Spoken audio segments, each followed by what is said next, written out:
接下来方程老师要介绍第5题，他说实数的等比数列，好，实数的等比数列，那么第1项到第10项的和呢是等于2，第11项到第30项的和是12，第31项到60项的和等于多少？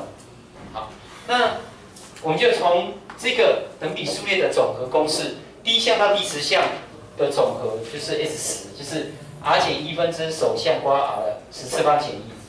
好，那他说等于2，那就等于2。所以第一个式子应该没问题。好，那第二个式子呢？第11项到第30项。好，那第11项到第30项就 A11 一直加到 A30。那我们知道说等比数列它的 AN， 好 AN 呢，它应该等于 A1R 的 n 减1次方。所以第11项应该是 A1R 的11减1就是10次方。好，10次方，再来就 A1R 的11次方，一直到最后一项30，就30减1，就是 A1R 的29次。好，到这边没有问题的话，这个也是一个等比数列嘛，每一项都是后面再多乘一个 r 嘛。那等比数列的总和怎么算呢？首项，这个现在是这个数列的首项，它的公比还是 r。项数从第11项到第30项应该是20项。有20项，啊 n 就是等于20。好，那这个是首项，好首项。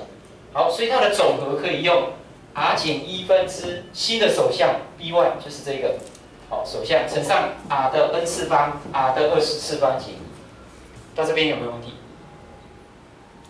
它的公比仍然是 r， 只是首项改成这个，哦，首项改成 A1R 10次方，总共项数有20项。好，一样带这个公式 ，r 减1分之首项乘上 r 的 n 次方减1，20项，所以 r 20次。那首项第一项是这个，就变成这样了。好，那这两项呢，我们看一下，它都有 r 的10次方，有 A1， 有 r 减1。如果你把它相除，很好 ，A1 会消掉 ，r 减1也会约掉。好，那你会发现这个 r 的20次方其实就是 r 的10次的平方。那这就是 a 平方减 b 平方，1可以写成1平方。所以 a 平方减 b 平方就是 a 加 b 乘 a 减 b， 所以这里可以改成 r 的10次减1，再 r 的10次加1。好，所以等一下这里可以换成 r 10次减1，把10次加1，然后这个是照抄的。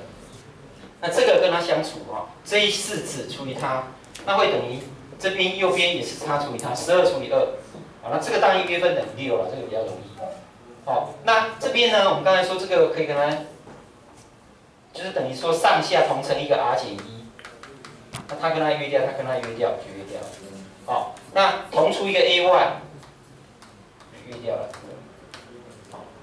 好，所以这边还有 r 10次方减1，也可以约掉，所以你就会得到 r 的10次乘上 r 10次加1会等于6。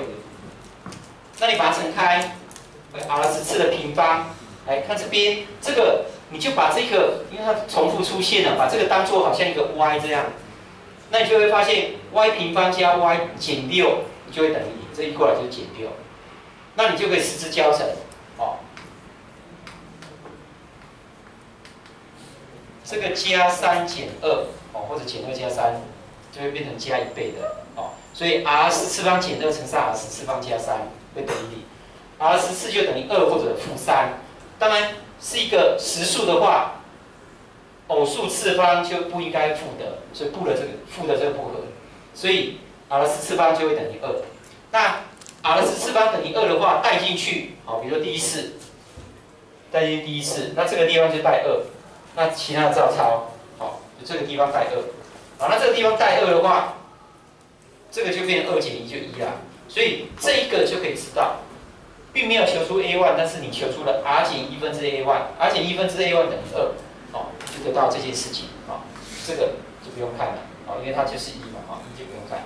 好，那你得到了这件事情，等一下你要求什么？求第31项到60项。那31项到60项跟刚才一样，这是 A1 r 30次方，这是 A1 r 59次方，也是等比数列。这是一个新的首项，它的项数 n，31项到60项应该是30项，总共有30项。它的公比还是 r。好，所以它的总和也是 r 减1分之首项，就把这个照抄 r 的30次方减1，这是你要求的。那你要求了有一个这个这个就是刚才算出来这个2，啊，这里就等于2了。那这个 r 的3次方，因为你已经算出 r 的10次方了 ，r 的3次方就用 r 10次的3次，这个也是 r 10次的3次，哦，那你就这个就是2的3方乘了2 3方减1，好，所以这2再乘以2的3次方，2的3次方减1乘一乘，答案就出来了，112，看看有没有？